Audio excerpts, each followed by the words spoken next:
10ஆம் வகுப்பு மற்றும் +2 பொதுத் தேர்வு தேதிகளில் எந்த மாற்றமும் கிடையாது என அமைச்சர் அன்பில் மகேஷ் பொய்யாமொழி அறிவிப்பு வெளியிட்டிருக்கிறார். இது தொடர்பான கூடுதல் விவரங்களை நமது செய்தியாளர் தீபாவிடம் கேட்டு பெறலாம். வணக்கம் தீபா, இது தொடர்பான கூடுதல் விவரங்களை நீங்க பதிவு பண்ணலாம். தமிழகத்தில் 10ஆம் வகுப்பு 11ஆம் ஆண்டு 12ஆம் வகுப்பு வகுப்புகளுக்கான பொதுத் தேர்வுகள் ஒவ்வொரு கல்வியாண்டும் மார்ச் மற்றும் ஏப்ரல் மாதங்களில் நடைபெற உள்ளது.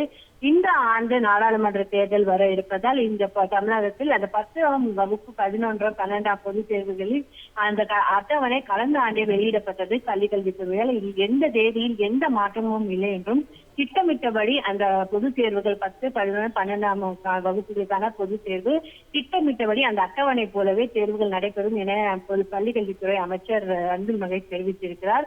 ஒவ்வொரு ஆண்டும் ஏப்ரல் மாதம் மற்றும் மே மாதம் நடைபெறும். இந்த மார்ச் மற்றும் ஏப்ரல் மாதம் நடைபெறும்.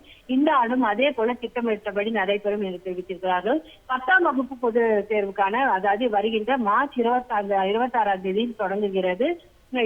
ஏப்ரல் 8ஆம் தேதி முடிகிறது. அதே போல 11ஆம் வகுப்பு பொதுத் தேர்வு மார்ச் 4ஆம் தேதி தொடங்கி 21ஆம் தேதி மார்ச் முடிகிறது. அதே போல 12ஆம் வகுப்பு மார்ச் 1ஆம் தேதி தொடங்கி 19ஆம் தேதி மார்ச் முடிகிறது. இதே போல திட்டமிட்டபடி அதே அட்டவணையில் தேர்வுகள் நடைபெறும் என பள்ளிக்கல்வித்துறை அமைச்சர் அன்பில் மகேஷ் தெரிவித்திருக்கிறார். உங்களது கூடுதல் விவரங்களுக்கு நன்றி தீபா.